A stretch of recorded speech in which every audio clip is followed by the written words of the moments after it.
مقارنة ما بين لاعبي النادي الأهلي والزمالك الجزء الرابع. المقارنة المرة دي ما بين قلوب الدفاع. فما تنساش الفولو وتصلي على النبي وتشترك على قناة على اليوتيوب، ويلا بينا. المرة دي المنافسة ما بين حسام عبد المجيد قلب الدفاع لنادي الزمالك وقلب دفاع النادي الأهلي رامي ربيعة اللي هيلعب في الماتش اللي جاي بسبب إصابة ياسر إبراهيم وإيقاف محمود متولي بسبب الإنذارات. بصراحة المنافسة هنا هتكون ضعيفة شوية بسبب إن حسام عبد المجيد لسه لاعب جديد، لسه ما شفناش منه حاجة، لسه لاعب زي ما تقولوا كده لسه لاعب مبتدئ. بالنسبة لرامي ربيعة لاعب مقدم أوراقه وعارفين مين رامي ربيعة وعارفين هو بيقدم مستوى إيه.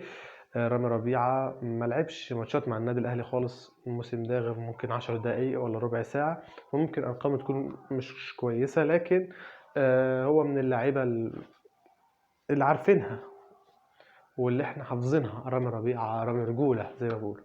انا بالنسبه لحسام عبد المجيد فانا شايف ان هو من افضل المدافعين في الدوري المصري، لكن اللي جاي لاعب لسه جاي، لاعب لسه هيقدم بس بعدين بيقدم مستويات كويسه دلوقتي، لكن هيقدم احسن بعد كده لما يكسب خبره اكتر. لاعب كويس جدا جدا في الرأسيات، ودي حاجه اعتقد هو الزمالك مش هيستفيد بيها، لان كده كده اصلا هجوم النادي الاهلي ما بيعرفش يلعب عرضيات كويسه، او قصدي ما بيعرفش يلعب بدماغه، فعشان كده الموضوع هيكون سهل. لكن الخطر الحقيقي ان هو بيعرف يلعب بدماغه كويس جدا في العرضيات او ركنيات بتاعه الزمالك، فعشان كده ممكن يمثل خطر كبير على النادي الاهلي. حتى اخر اهدافه كان مسجل هدف قصاد بيراميدز في الكاس. فمن ناحيه المقارنه ديت فانا ارشح رامي ربيعه بسبب الخبره، وان الدفاع محتاج خبره بجد، مش مجرد لاعب موهوب وخلاص، لان الموهبه لوحدها مش كفايه في قلب الدفاع بالذات. لكن مع مرور السنين ساعتها هرشح حسام عبد المجيد لو فضل على نفس المستوى الكويس ده.